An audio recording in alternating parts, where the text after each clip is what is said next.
Meet Carmen Murray, music executive, founder, and CEO of Title IX Productions. We spoke exclusively with her to find out why she's the boss.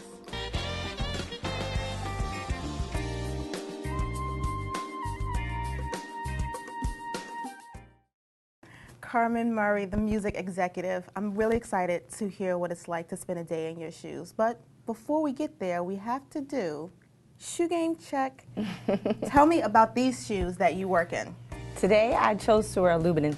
I think that for me, my mood changes daily, and just happened today I feel like I want to have some boots, have some doors to kick in today here. Those are some nice boots to be kicking in some doors with. Tell me, how did you come to the entertainment industry?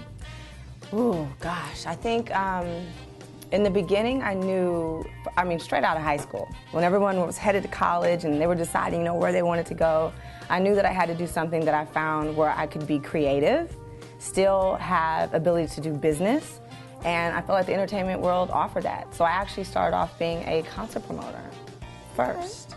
And then from there I started dabbling a little bit of management, and then I was hooked from there. Tell me about your company, Title IX Productions. Okay, so Title IX, first I want to tell you what it means. Okay. So Title IX was a bill that was passed in 1972, and it's for equality for women. So that when you went to school, a lot of boys were able to get scholarships that took them on to college, but girls weren't. So my company, I chose the name of Title IX because I felt like I was in a male-dominated field.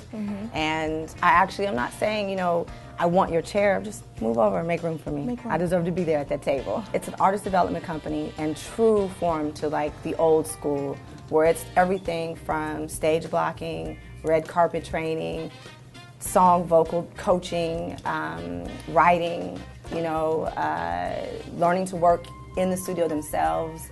Everything. I think it really, really makes a strong artist all the way around. So when the opportunity happens that they're ready, I have a publishing company. I really believe in giving new writers an opportunity and a chance to work with artists they may have never had a chance to. So that was something that was important to me. And I have a writer by the name of Andrea Martin, who is fantastic, and she really believes in what I believe in taking other women and young women and bringing them and teaching them.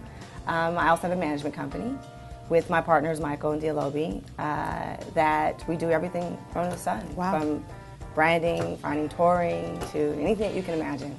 So I know that we have you to thank for Melanie Fiona. Tell me how that discovery came. That's such a big statement. Melanie she's fantastic in her own.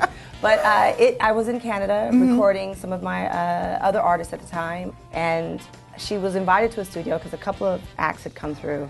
And when she came in, true to who she is right now, she just glowed. I said, I want you to come with me to the States. I don't want you to sign anything, get to know me, and then from there, we'll see if this is something that we can do together. What have you learned most about yourself in this process of being an entrepreneur? What I learned is, and I think I want to share this with other women, is I spent a lot of time preparing. There were certain things that were in front of me that were like doors to walk through, and okay, wait a minute, I have to make sure everything is right. I need to make sure, as women, we're detailed. We want everything perfect. And maybe another man standing next to me, decided to step through because he just didn't matter if he wasn't ready or not. He was just going to go through. So I think what I learned about myself is don't hesitate. I would say to myself, no, go get it. Don't wait. And when you get there, you're going to figure it out. So just preparing, but don't prepare so long that you lose the opportunity. So I learned about myself. Just take the lead. So more than a music executive, you are also a mother. I know that you are also involved in various charities. Yes. Tell me, how are you able to balance it all and maintain that balance? You know what? Some days there isn't balance. It's like, I'm dropping this, I'm picking that up. I'm good to myself. In the beginning, I used to kill myself because, you wake up at 5. My kids have to get to school, and I'm big on I want to make breakfast. So I'm making breakfast and I'm handling calls from Europe and not trying to burn the bacon, getting them to school, having a conference call as I'm driving, trying not to get a ticket. Multitasking. Multitasking. At its best. At its best. It's really being able to laugh and really loving what you do, and I feed from it. So I don't put that superwoman, even though I've had people who walked in my shoes for a day and they're like, oh my God, I don't know how you do it. It's just so much, they sleep, they can't keep up, but it's those nights that I'm driving home at 3 in the morning, knowing I have an hour of sleep, I'm actually full because I'm going to see my kids in an hour, and I'm putting a song in my my CD player. Look, my iPod. I'm putting that on, and I know that I have an amazing record. So I sleep when I can. Melanie knows I'm on the couch next to her with a pillow sometimes. Wow. When she's recording, it's just, you do what you can. Hard worker you are. You mentioned it a little bit, how when you entered this industry, it was sort of difficult being one of few females in your position.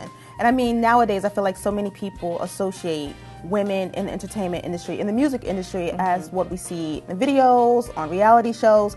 But define it for me, what it means to be a businesswoman in music. Oh man, you know what?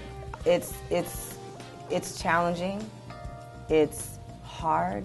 You can't be emotional. Like you spoke on what you've seen in the reality shows and etc. All that emotion has to stay out of there. Yeah. You can't drop tears here. You know, as a woman, when you step in, we have to be prepared in a way that we can't make the mistake.